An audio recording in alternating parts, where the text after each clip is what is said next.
Hey guys, welcome back.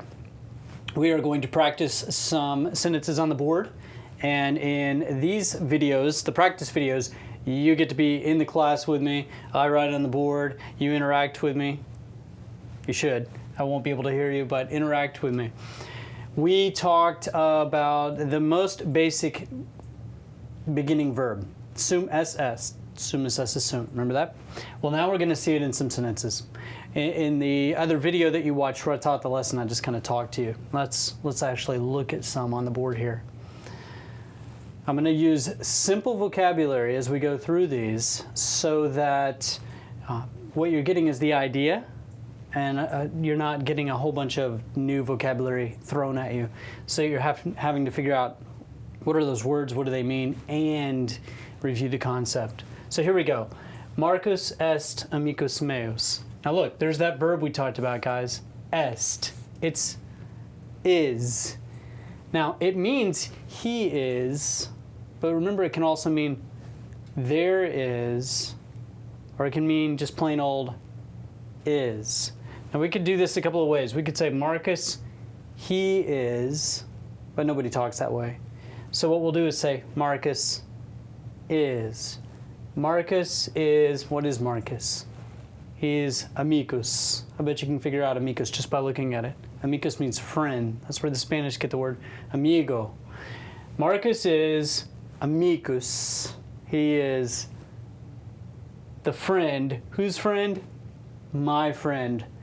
The Romans wrote their adjectives kind of backwards. So instead of saying my friend the way we say in English, the Romans would say friend me, or friend of me, or friend my. Really, that means friend my. So it's kind of backwards. You'll get used to that as we go through this course. Let's look at another one. Marcus est apostolus. Not necessarily the same Marcus, but Marcus est apostolus. Marcus is the subject. Est is the verb. What does est mean? Is. And of course, I bet you can guess what apostolus means. No, seriously, you can guess. It means apostle. That's easy. Okay, look. Fluvius est longus, magnus, et humidus. I don't know if we've had that word. Et means and.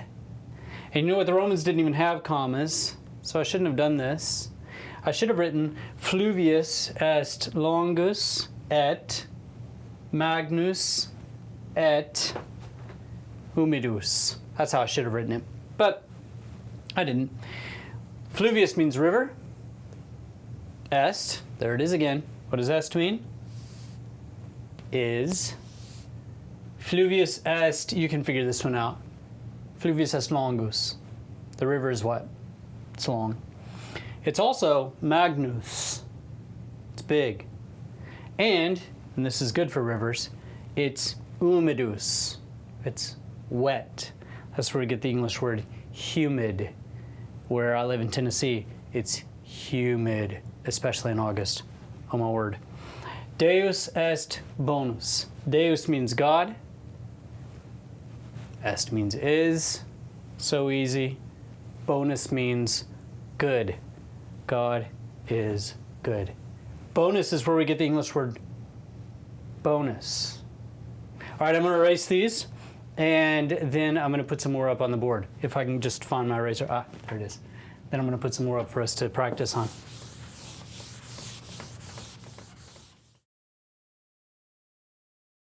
All right, we're back. Here's some more sentences. Here we go. We're going to change it up a little bit. I'm going to add some plural in this time. Marcus est fessus. There's est again. It means is. But notice we only have one subject, Marcus. Marcus est. Marcus is. And by the way, he's fessus. He's tired. Marcus est fessus.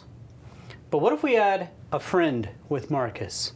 Marcus et, there's et again, et means and. Marcus et Julia. Now we have more than one subject. It's plural. It's not singular. Marcus is singular, but Marcus and Julia together, that's more than one, so that's plural. Marcus et Julia. We have to change our verb. We can't say est anymore. We can't say Marcus and Julia is tired, because that sounds terrible. Marcus and Julia sunt, we have to say. Sunt feci. Now, this means are. Okay, so Marcus and Julia are tired. Now, since we're talking about more than one person, we also have to change feces, which is a singular adjective, and we have to make it plural. But we'll talk more about that in future lessons. I'm not going to get bogged down in that right now. Marcus and Julia sunt feci. This is what I want you to focus on right here. We were using est, which means is, but when we make it plural, we're using sunt, which means are. Okay? Now, what if I wanted to ask a question? We talked about this in the lesson. What if I wanted to ask a question? What do? Do you remember? Add ne to the verb, and then move the verb to the front of the sentence. We'll take a look at here. We have est, right? Est means is, but we want to make this a question, so we added ne, and now automatically it's a question. Estne. Estne Marcus Fessus. What am I asking? You can figure this out. Estne Marcus Fessus. Is Marcus tired? Hopefully you said that before I did. You figured it out. What if Marcus and a friend were tired? This is singular because it's just Marcus. It's just one guy. Let's add a friend. Let's bring Julia back in. We have to use sunt again because it's plural. Suntne. Marcus et Julia feci. Right? See it? Again, fessus changed to feci because it's plural, but we'll get into that in a future lesson. What if I want to just ask if someone is tired? Remember how I told you that est can mean, let me use this one because it doesn't have an ne attached. Remember how I told you est can mean is, but it can also mean he, she, or it is, and it can also mean there is. What if I just had est in the sentence? Estne fessus? What am I asking? Is tired? No. There is tired? No. Is he tired? Is she tired? See that?